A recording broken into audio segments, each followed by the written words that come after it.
Women will tell you they want love. They'll write it in their diaries, demand it in arguments, post quotes about it on social media.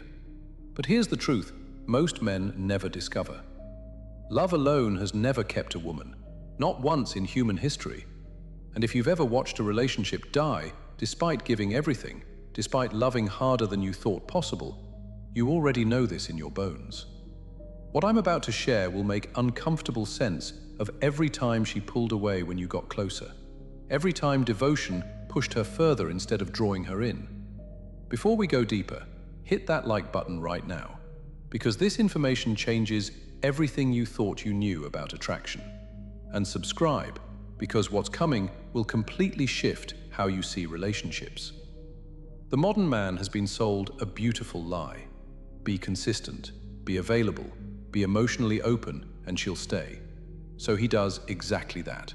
He becomes predictable, reliable, always there. And slowly, almost invisibly, he becomes boring. Here's what nobody explains. The female brain doesn't register constants. It's pure neuroscience. Your brain filters out unchanging stimuli. That's why you stop hearing the refrigerator hum after a few minutes. It's why she stops feeling your presence after a few months of perfect consistency. When you're always warm, always attentive, always giving at the same level, you don't become her rock, you become background noise.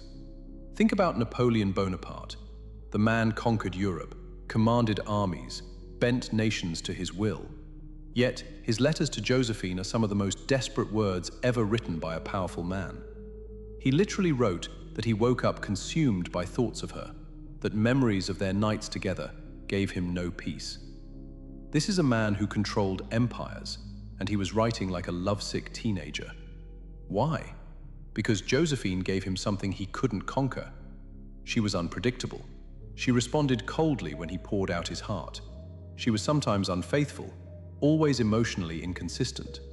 And that inconsistency hijacked his entire nervous system. The emperor became a beggar because she understood something he didn't. Affection that varies becomes an obsession. Love given steadily becomes wallpaper. Most men empty themselves completely at the start. They think this generosity proves their value. Instead, it proves they have no understanding of how attention actually works. When she knows exactly how you'll respond, exactly how you'll feel, exactly what you'll do in every situation, there's nothing left to discover. The story ends before it begins. The man who understands this doesn't become cold, he becomes dynamic. His warmth has edges. His presence has rhythm. When he's there, she feels it completely. When he's focused elsewhere, she feels that absence like a temperature shift. This isn't manipulation. This is being genuinely alive. It's having a purpose that sometimes matters more than she does. Being invested without being desperate. Desperate men have no voltage. They're all positive charge with no negative.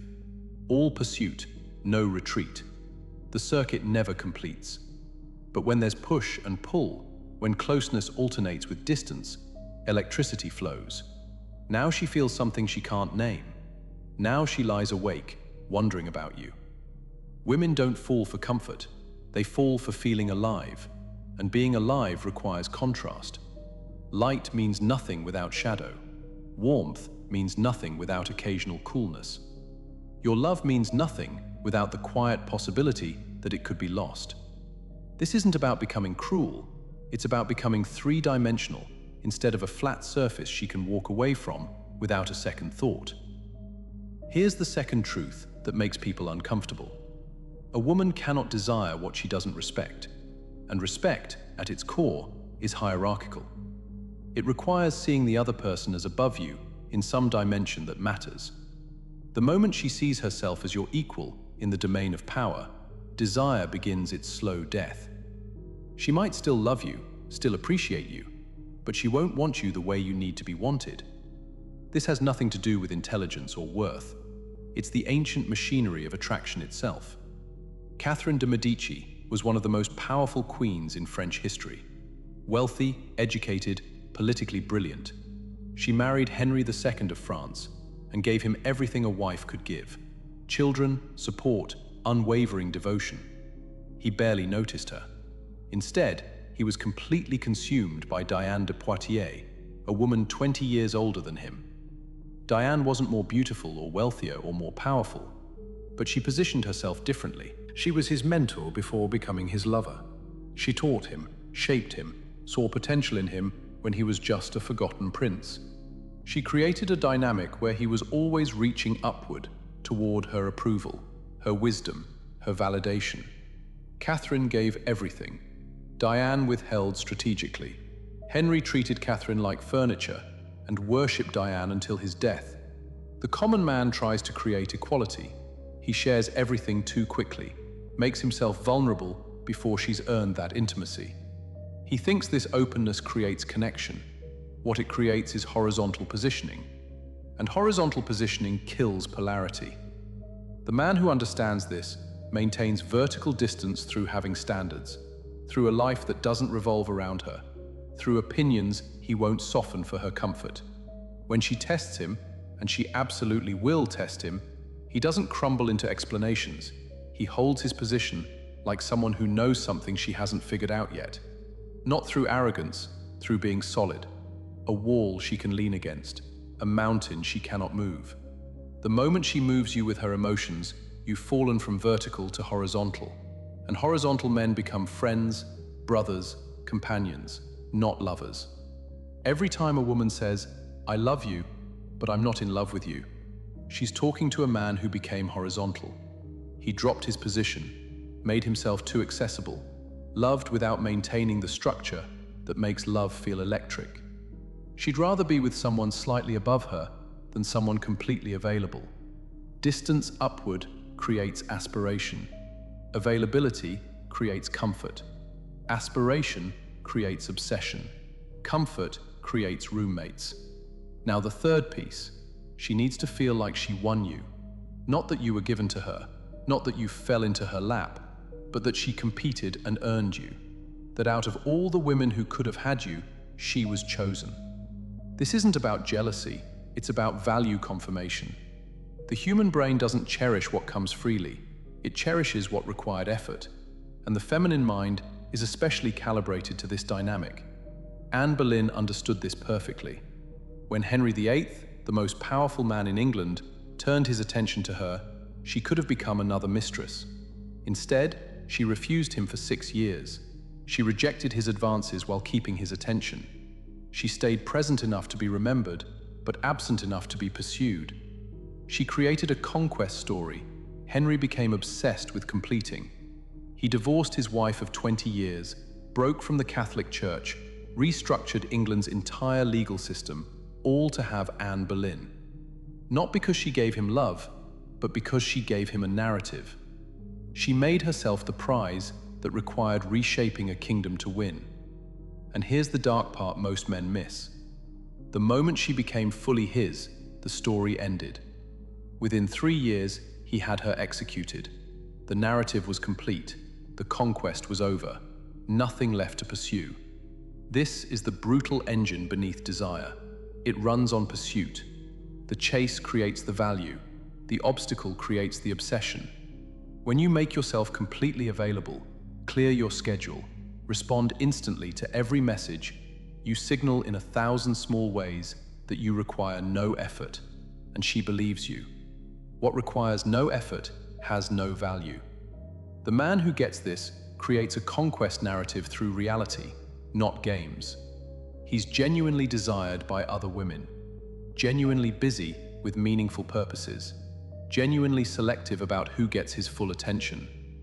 When she feels she had to be exceptional to get you, when she senses other women want what she has, every moment with you carries weight. She's not just your girlfriend, she's the victor, the chosen one who won the competition. This narrative must continue throughout the relationship. The moment she feels she's fully captured you, that there's nothing left to pursue, the story ends. And when the story ends, she starts looking for a new one. If you're getting value from this, drop a comment right now. Tell me which part hit hardest, and share this with someone who needs to hear it, because this information doesn't spread unless you spread it. Now you see the 3 pillars: emotional voltage, vertical position, the conquest story. But there's something beneath these pillars, a foundation. Without it, everything collapses.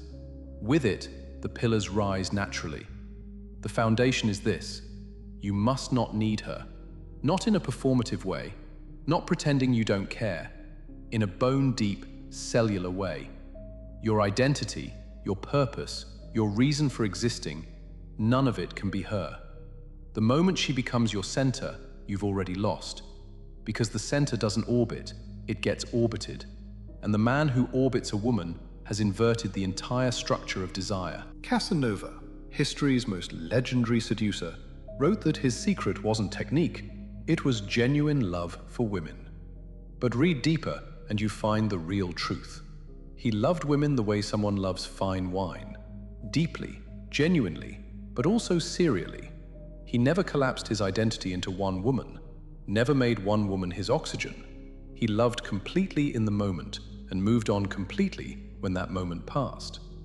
This isn't about becoming a player, it's about becoming psychologically complete, building a life so compelling, so purposeful, that a woman becomes an addition, not a requirement. When you don't need her, three things happen automatically. First, your emotional voltage regulates itself naturally.